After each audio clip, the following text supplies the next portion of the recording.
नमस्कार, खबर समय जगत में आपका स्वागत है। मैं हूं आपके साथ अंकिता और आइए अब खबरें देखते हैं विस्तार से।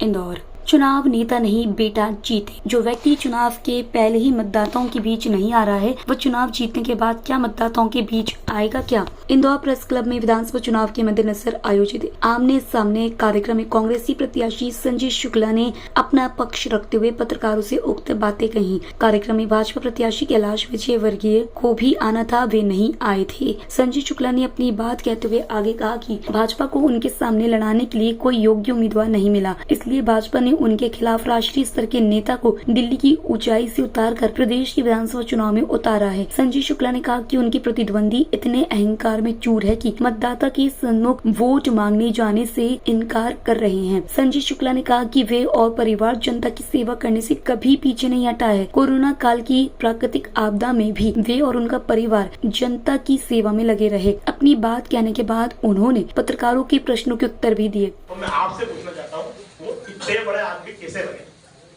जनता ने बनाया। जनता ने उनको फिर पार्षद बनाया, विधायक बनाया, मंत्री बनाया, महापौर बनाया, और आज उनसे मिलने के लिए, उनके हाथ जोड़ने के लिए मना कर रहे हैं। फिर उसके बाद बोलते हैं मैं अपनी विधानसभा क्षेत्र चुनाव लड़ रहा हूँ, मैं वोट मांगने नहीं जाऊंगा।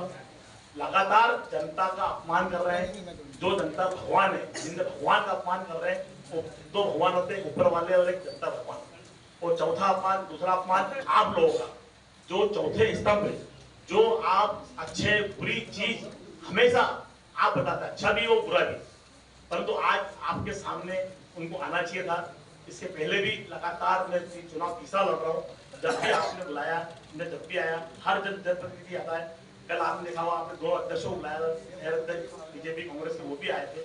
अब अकेले में आपसे क्या बात करूं, परंतु जब भी ये बताना चाहता हूं कि आप देखिए, वो ना आपका सम्मान कर रहे हैं, ना जनता का सम्मान कर रहे हैं, ना कानून का सम्मान कर रहे हैं, ना आयोग का सम्मान कर रहे हैं, ना अदालत का सम्मान कर रहे हैं। तो चुनाव क्यों लड़ रहे हैं? चुनाव नहीं लड़ना चाहिए उनको।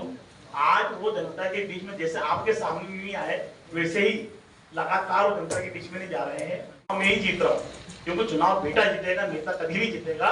परंतु जो लगातार जनता के बीच में नहीं जा रहे हैं, जनता की सेवा नहीं करनी है, उनको देश की सेवा करनी है, वो देश के केंद्र सरकार चला रहे हैं, वो स्टेट सरकार चला रहे हैं, उसके बावजूद आप लोगों का सम्मान नहीं, जनता का सम्मान नहीं, भारतीय जनता पार्टी का सम्मान नहीं, किसी का सम्मान नहीं कर रहे हैं। तो ऐसे आदमी को जनप्रतिनिधि नहीं चुनना चाहिए। मैं निवेदन करना चाहता हूँ जनता से भी, और जनता से बोलना चाहता हूँ, जो आदमी आज नहीं आ रहा तो कल क्या आएगा? हम भी बोल रहे हैं लगातार कि जो आदमी चुनाव जीतने के पहले मना कर रहे हैं, जो लड़ने के पहले मना कर रहे हैं, तो जीतने के बाद क्या है? जीतने के बाद जनता की सेवा करना चाहिए। आपने देखा होगा, 5 साल से लगातार जब से मैं विधायक बना हूं, तो मैं और मेरा परिवार, मेरी पत्नी, मेरे बच्चे, हम पूरे परिवार इसलिए लगे कि जनता का आशीर्वाद मिला, सम्मान मिला, तो उनका दुख हो या सुख हो या विकास की बात हो या उनकी खुशी की बात हो, उसमें हाजिरी होना बहुत जरूरी है जनप्रतिनिधि के नाते। और आपने देखा हुआ कोरोना काल की बात, आपके बीच में यहाँ उस टाइम भी मैं आया था। उस कोरोना काल के अंदर आप लोग रोड पे थे, मैं रोड पे था, और डॉक्टर रोड पे थे। 3 लोग जनता की सेवाओं में लगे हुए थे और बता रहे थे। उसके अलावा ना भारतीय जनता पार्टी के, ना सांसद, ना विधायक, ना कोई जनप्रतिनिधि, एक भी रोड नहीं था। मैं मरने से भी डरा। आपने देखा वो आईसीयू में भी गया, अब शमशान भी गया, शमशान में व्यवस्था कर, दवाई की व्यवस्था कराई, मैंने इंजेक्शन की व्यवस्था कराई। यहाँ तक कि जो ऑक्सीजन की मशीन होती है, आपने देखा वो हिंदुस्तान के अंदर सबसे पहले मैंने बताया कि मशीन से जान बच सकती है। तो कई मशीनों अस्पतालों हमने व्यवस्था कराई, उसके अलावा कई व्यवस्था कराई। जो हिंदुस्तान के राष्ट्रीय अध्यक्ष के बाद कोई महामंत्री होते उनको लगाना पड़ा, क्योंकि इस बेटे ने 5 साल लगातार अपने विधानसभा में लोगों की सेवा करी। उनको भारतीय जनता पार्टी को एक भी कैंडिडेट नहीं मिला जो मेरे सामने लड़ सके, इसलिए राष्ट्रीय महामंत्री आदरणीय कैलाश जी को सामने लड़ा। परंतु वो लड़ने के पहले ही जनता का अपमान कर रहे हैं। तो उसके लिए मैं आपसे निवेदन करना चाहता हूँ, तो जनता को आप बताएं लगातार कि जो आदमी घमंड के मारे जनता से वोट नहीं मांगने जा रहे हैं, जनता से वोट नहीं मांगेंगे, आज आपका अपमान है, कल वो बोल रहे वोट जाएंगे, तो कल कैसे जाएंगे? मैं तो जनता की पहले भी सेवा करता, आगे भी सेवा करता रहूंगा। परंतु वो आदमी, आपने देखिए शपथ पत्र जो होता है, उस शपथ पत्र में जो हमने छिपाया प्रकरण, वो सबसे बेकार प्रकरण था, उसको बताना चाहिए। क्योंकि माता बहनें ही घर पे रहती, वही हमेशा कोई भी काम हो, या गटर नाली की सफाई की व्यवस्था हो, बिजली की व्यवस्था हो, सफाई की व्यवस्था हो, हर जगह माता बहना रहती है, वही कराती है। आप अपन नहीं कराते, अपन तो धंधे में लगे रहते, कोई नौकरी भी लगा रहता है। उनके बीच में वैसे आदमी जाएंगे जैसे गुंडे बदमाश प्रचार कर रहे हैं। आपने देखा होगा, उन्होंने सबसे पहले एक मंच पे इंदौर बोला कि मैं एसपी को बुला बोलता हूँ, मनोज परमार मेरा आदमी है, इसको मारना मत, मैं भेज रहा हूँ। विकास करा है उन्होंने बहुत, अपना खुद का विकास करा और किसी का विकास नहीं करा। उनने अपने जो गुंडे बदमाश नेता उनका विकास करा है। अब फिर आए उन्हीं का विकास करने के लिए, जनता का विकास करने नहीं आए, और वो खुद मुख्यमंत्री बनना चाहते हैं। ये इसलिए आए मुख्यमंत्री बनने के लिए, जो आदमी पर ऐसे केस चल रहे हो तो देश के ऊपर देश कैसे चलाएगा, ये सबसे पहले बात करना चाहिए। और चुनाव आयोग से भी निवेदन करना चाहता हूँ कि जो आदमी ने शपथ पत्र नहीं दिया है, इसमें नहीं दिया, तो तत्काल प्रभाव से उनका भाव निरस्त होना चाहिए, वो भी नहीं होगा। आप देखिए वहां पे भी मतलब ये रोका जा रहा है, सब दूर, परंतु साड़ियां बढ़ रही, मोबाइल बढ़ रहे हैं, गाड़ियां बढ़ रही, भंडारे चल रहे हैं। आप विधानसभा तुम देखिए, कोई भी बगीचे में, रोड पे, सब दूर भंडारे चल रहे हैं। नोट से बोला वोट खरीद लेंगे, तो जनता दिखने वाली नहीं है, इसलिए दिखने वाली नहीं कि वहां बेटा चुनाव लड़ रहा है तो वो नेता है। और वही विकास की बात मेरे, आप देखिए 15-20 साल से वहां इनके पार्षद भी इनके, विधायक भी इनके थे, महापौर भी इनका, संसद भी इनके, मुख्यमंत्री भी इनके, प्रधानमंत्री भी इनके, परंतु विधानसभा एक में क्यों विकास नहीं हुआ? आज भी 9 वार्ड के अंदर नर्मदा लाइन नहीं है। सिरपुर में एक जगह लाइन नहीं है, 1 नंबर वार्ड में, 16 नंबर वार्ड में एक जगह लाइन नहीं थी, 17 नंबर में आधी जगह लाइन नहीं है, 12 नंबर में आधी जगह लाइन नहीं है। ऐसे 7 वार्ड में नर्मदा पानी की व्यवस्था आज भी नहीं थी। मेरे जीतने के बाद कैसे हो गई? मैंने 6 टंकियां बनवा दी, 9 वार्ड में नर्मदा लाइन एक घर चेंज करा दी, बाणगंगा के अंदर स्पोर्ट्स ग्राउंड बनवा दिया, बाणगंगा के अंदर जो अस्पताल खुला था उसको 100 बेड का मैंने करवा दिया था जब हमारी सरकार थी। सरकार जाने के बाद तत्काल प्रभाव से इन को कैंसिल करा दिया। आपने देखा होगा जिला अस्पताल हमारी सरकार थी, सबसे पहले तत्काल हमने तोड़वा के उसको बनवाने की व्यवस्था कराई। ऐसे आप उसके अलावा कई हमने बगीचे बना दिए, कई जिम है बगीचे, उसमें जिम लगवा दिए मैंने। मुख्यमंत्री बनने के बाद प्रदेश के अंदर जो काम है वो हम कराएंगे। काम कैसे होता है कि कमलनाथ जी सीखिए, जो काम 15 महीने उन्होंने करके दिखाए, भारतीय जनता पार्टी 15-18 साल में नहीं कर पाई। संजय भाई, आपने भी अभी जिक्र किया कि कुछ उन्होंने अपनी जानकारियां छुपाई हैं। 2 दिन पहले आपके यहाँ पे एक प्रेस कॉन्फ्रेंस भी हुई थी, तो आरोप लगाया था निर्वाचन के अधिकारियों पे। क्या किसी तरह की कोई शंका कुशंका भी है आपको कि निर्वाचन के अधिकारी जो है वो अपना काम जिम्मेदारी से नहीं निभा रहे और आगे भी कोई परेशानी होगी आपके लिए?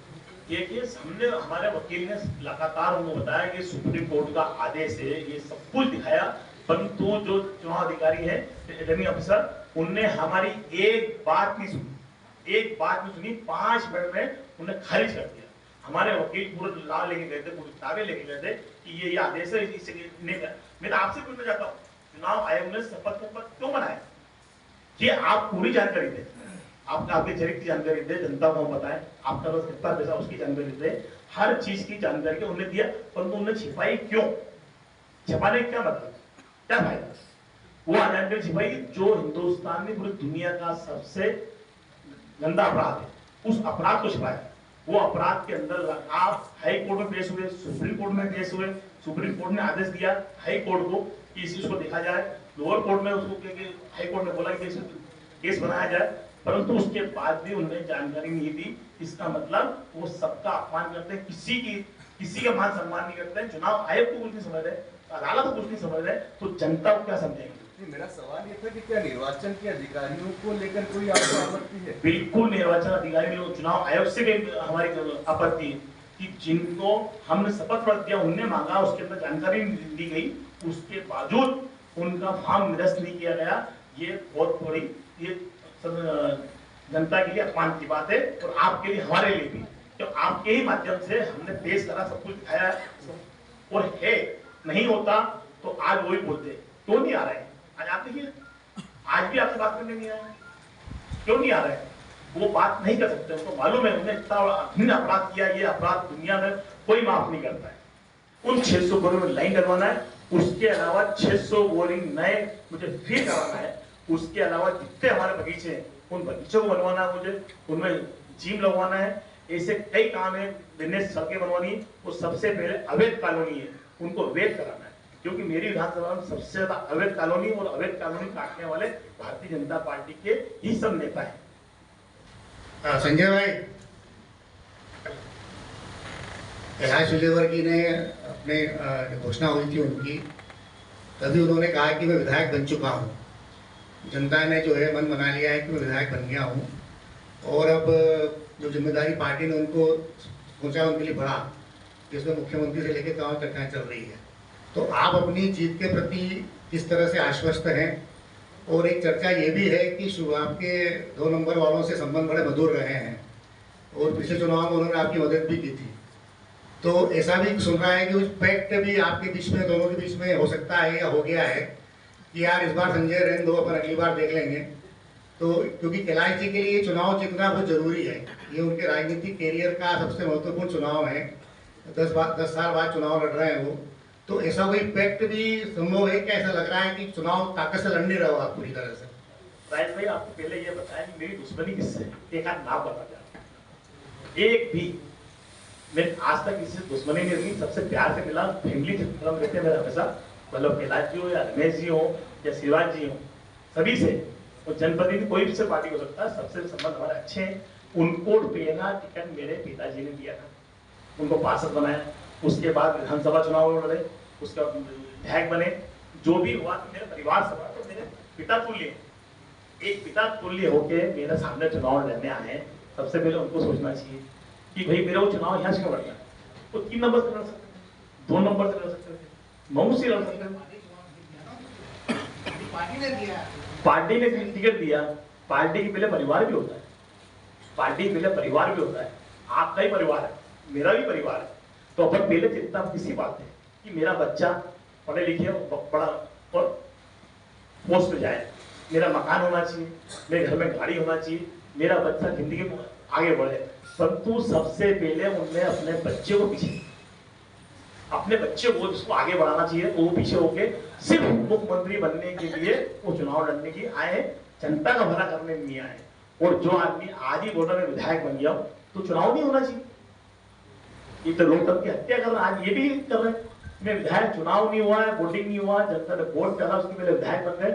ये तो विधायक बना हूं और आगे भी रहूं, अभी विधायक हूं और आगे भी विधायक रहूंगा। क्यों? 17 तारीख के बाद मेरे परिवार मेरे लिए पूरी ताकत से लगाए। आप जाके देखिए, मैं पूरी विधानसभा में मेरे माता है, बहनें, मेरे बुजुर्ग, मेरी बहन लगातार का जनसभा में स्वागत कर रही है। क्यों कर रही? कि इस बेटे को जिताना, नेता को नहीं जिताना। वो नेता भी ऐसे है जो एक वो अपराध ऐसा है कि मैं उसके लिए बोलना नहीं, नाम नहीं बोलना चाहता। वो अपराध करके चुनाव लड़ने आए, ऐसे आदमी को कोई नहीं जिताएगा तो बेटे को। मैंने पहले ही बताया कि जो आदमी अपने, अभी बताया था, अपने बच्चे को, बेटे को पीछे करके सिर्फ मुख्यमंत्री बनना है, वो इसके लिए उन्होंने खुद ने बोला कि मैं विधायक बनने नहीं आया हूँ। आपने उन्होंने बोला मैं विधायक बनने नहीं आया हूँ, मैं तो और कुछ बनने आया हूँ। उनका विजन है मुझे सिर्फ मुख्यमंत्री बनना है या कुछ बड़ा आदमी बनना है, इसलिए उन्होंने अपने परिवार की बलि आकाश का होगा कि आगे आप क्या देख रहे हैं भविष्य उनका? कौन सा आकाश जी का भविष्य? आगे तो बेटे ही जीतेगा। आकाश जी का भविष्य तो खत्म हो गया। संजय भाई, आपके विधानसभा क्षेत्र में एक चंदन नगर सड़क होती है, वो हमेशा चुनावी मुद्दा बनती है, चंदन नगर रिंग रोड। तो वो सड़क बनना चाहिए या नहीं बनना चाहिए? इतने सालों से क्यों नहीं बन पाई, जबकि बहुत महत्वपूर्ण सड़क है वो पूरे शहर के लिए। वो आप और कोई सा भी दल आता था, क्यों नहीं बना पाता आप? देखिए, जब हमारी सरकार थी तो सबसे पहले मेरा मुद्दा बनाया था कि वो करना चाहिए, साइड में वहाँ जगह है वहां से बनाना चाहिए। परंतु उसके लिए हमारे जो सीओ का आईडी है विवेक चौधरी, मेरी उससे प्लानिंग भी हुई थी, काम हो गई थी, परंतु इनने काम नहीं हो दिया। शहर में चारों तरफ रिंग रोड बनना चाहिए, बाईपास बनना चाहिए, सब व्यवस्था होना चाहिए। परंतु अभी तक 20 साल से इनसे क्यों नहीं हो दिया? सबसे पहले इनसे पूछना चाहिए, इनके विधायक से पूछना चाहिए। मैं तो 5 साल का विधायक हूँ, ये 20 साल के विधायक, इनसे कोई पूछ नहीं रहा। और वो लोग सिर्फ झूठ बोलते हैं, जनता को गुमराह करके विधायक को सरकार बना देते हैं। तो क्या है, जो आदमी भी 5 साल का आदमी और 20 साल, अब उनका 20 साल आपने देखा है, तो मेरे 5 साल देखे। और आप भी गली गली में, मोहल्ले में घूम रहे, अभी देख रहे हैं, हर आदमी बोल रहा है संजू विकास कर रहा है, विकास की बात कर रहा है। रिंग रोड तो बनवाना है मुझे, क्यों नहीं बनवाना है? तो शहर को स्वच्छ यातायात करना है, उसकी व्यवस्था करना है। जब मैं महापौर चुनाव लड़ा, जब मैंने बोला था कि मैं भी ब्रिज बनाऊंगा, ये भी करूंगा, परंतु अभी भी मुझे करना है, भगवान ने मेरे को सब कुछ दिया हुआ है, सरकार नहीं कर पाएगी तो मैं काम करके दिखाऊंगा। इंदौर से खबर समय जगत के लिए मदन भगत की report. For latest news, subscribe to our channel and press the bell icon